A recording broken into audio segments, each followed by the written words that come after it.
Arms নিয়ে teenage ওরা ধরেছে, সাথে সাথে সবাই ভয় পেয়ে গিয়েছে এবং সবাইকে হেড ডাউন করতে বলছিল, হেড ডাউন করেছে। তারপরে ওরা যে অপারেশনটা সেটা করেছে, কিন্তু গ্যাংয়ের সাথে কোনো ইনভলভ কিনা, তারপরে এরা আগামী দিনে কিশোর গ্যাংয়ে পরিণত হবে কিনা।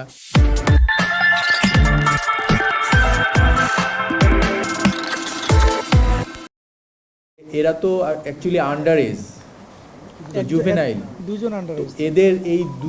এদের ছবি আসলে আমাদের কিন্তু এগুলো ইন্টারন্যাশনাল রুলে এগুলো আপনাদের প্রচার করা আমাদের উচিত হবে না। তো আমরা অ্যালার্ট হব যে আমাদের আশেপাশে যারা এরকম ধরনের সন্তানরা আছে, ছোট ভাইরা আছে, পরিবার আছে, তাদেরকে আমরা যেন এই সমস্ত ব্যাপারগুলোকে বিল্ড আপ করার জন্য, তাদেরকে সচেতন করার জন্য আমরা যেন সামাজিকভাবে কিছু দায়িত্ব নিয়ে কাজ করি। এদের প্রত্যেকটা অস্ত্রই ছিল হলো খেলনা অস্ত্র, টয়, যেগুলো এটা চারটা পিস্তল, তিনটা প্লাস্টিক আর একটা অ্যাকচুয়ালি লাইটার টাইপের যে পিস্তল, একটু ওয়েট।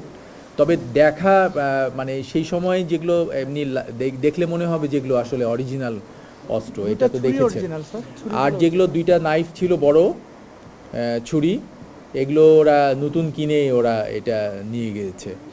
তো আসলে ওরা তো আটকে গিয়েছে ভিতরে গিয়ে, লোকজন চিৎকার দিয়েছে, তখন ওরা আটকে গেছে। তারপরে ওরা মানে আর বের হতে পারে নাই।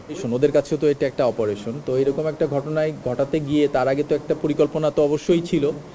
তো আমাদের প্রাথমিক জিজ্ঞাসাবাদ যেটা আমরা করেছি, তারা একটা প্ল্যান করেছিল যে এরকম একটা টাকা করব এই ব্যাংকের। এটা আমাকে ওই সময় যখন নেগোশিয়েট করি তখন আমি বলেছিলাম যে কেন তুমি এই ব্যাংকে এখানে আসছো, এরকম টাকা তো আমরা দিতে পারতাম, ডোনেশন টিয়া দিতে পারতাম এরকম।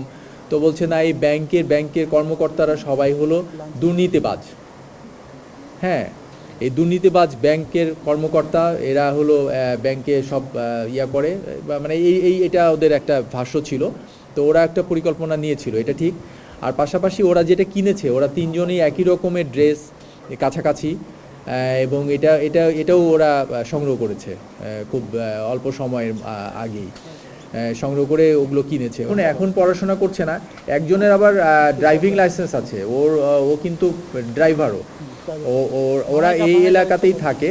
ওরা যে একজন 22 বছর, সে সাভার এলাকায় ছিল, ওখানে একটু গাড়ি প্রায় দেখার বিষয় আছে যে ব্যাংকের যে সিকিউরিটি, সেই সিকিউরিটি গার্ড কিন্তু অ্যাকচুয়ালি ওর সিটে ছিল না, ওর ডিউটিতে ছিল না, ও ওইখানে অ্যাবসেন্ট ছিল।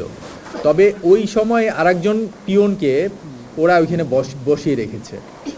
তো সেই সময় ওইখানে বসানো ছিল, সে নিরস্ত্র, আর সিকিউরিটি ওখানে ছিল না, এটা একটা দিক। তো এরা যেহেতু আর্মস নিয়ে টিনেজ ওরা ধরেছে, সাথে সাথে সবাই ভয় পেয়ে গিয়েছে এবং সবাইকে হেড ডাউন করতে বলছিল, হেড ডাউন করেছে। তারপরে ওরা যে অপারেশনটা সেটা করেছে, কিন্তু এটা ওরা আবার আমার সাথে যখন কথা হচ্ছিল তার আগে ওরা কিছু টাকা মানে ব্যাগেজে নিয়েছিল। তারপরে যখন কথা হচ্ছিল ওদের প্রয়োজন হলো, বলছিল আমাদের প্রয়োজন হলো 15 লক্ষ টাকা। পরে ওরা পকেটে নিয়েছে আরও 3 লাখ টাকা, তিনজনে 1 লাখ টাকা, 1 লাখ করে 3 লাখ টাকা।